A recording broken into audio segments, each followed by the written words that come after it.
Okay, so if I could have conversations come to a close. All right, so we'll do table conversation and then we'll get you to a break. All right. And we're going to go in the opposite order. So thank you. You go ahead. Level 1 is more the recall of information. Level 2 is more how to approach a problem or activity as it states. Level 3 is actually being able to use evidence to solve a problem.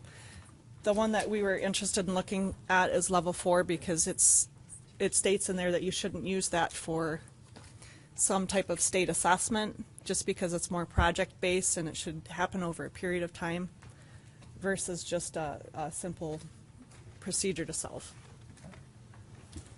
Thank you. This table? I'll talk, yeah. All right. No, you can hold it. I just was handing it. We talked about the level 1 being kind of just one-step simplistic math, problems, equations, and level 2 adding to it maybe being 1 or 2 steps, but also being able to apply and classify different information. And then level 3 is more than multi-step and being able to show evidence and generalize why they got the answers they got. And then level 4, like Teresa said, is more that project-based and being able to create it all and having that real-world application. Thank you.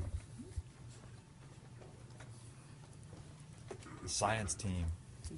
Well, they didn't have science for us, so we had to do some math.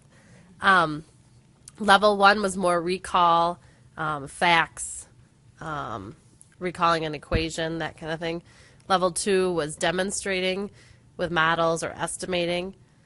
Level 3 was more reasoning, planning, providing justification for the problem that you're working on.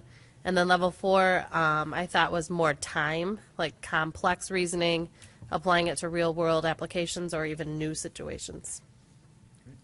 So we had you in depth of knowledge too, and comparing and contrasting, even though it was math, how did it fit with science, right? Yeah. Kind of a setup. All right, thank you. Again, level 1, what most people said, just to apply a formula that they've learned. Level 2, actually deciding how they are going to approach a problem when they have the math problem. And then level 3, we kind of focused on the solving the problem, non-routine type of problems, so you have to use other concepts. And then level 4, again, we just thought of it as more project-based within the classroom. Okay. Thank you.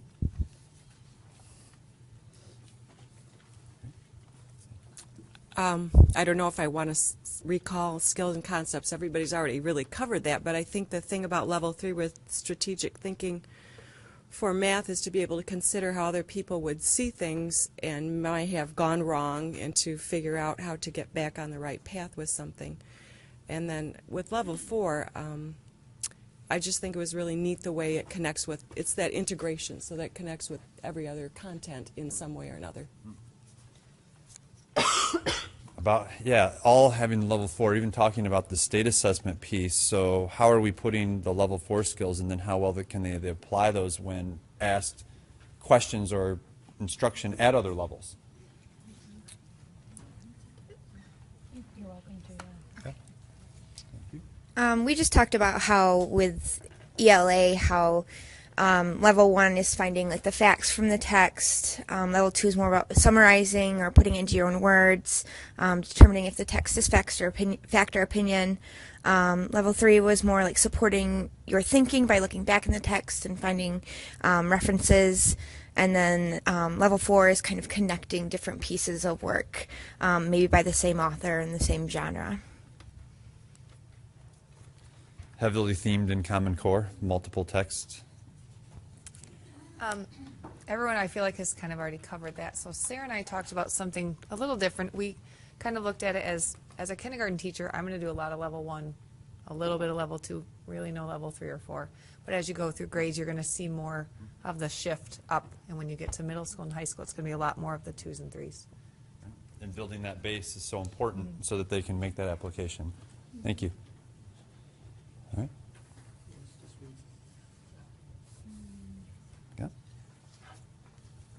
Yeah. One of the issues that we discussed is how much do the kids have in their background knowledge, the depth of knowledge they have about the particular topic. But as I was talking with Mark, then we discovered that with a higher level depth of knowledge, they can gain the skills needed to even predict what something is about, even without knowing that particular topic or that particular basis of knowledge. But the skills that they're going to gain, they can kind of predict and learn from there, the skills or the knowledge through their skills that they're obtaining. Thank you. And really thank you to all of you for diving into that. So there's the narrative behind the matrix, and you got a chance to get a little deeper on depth of knowledge.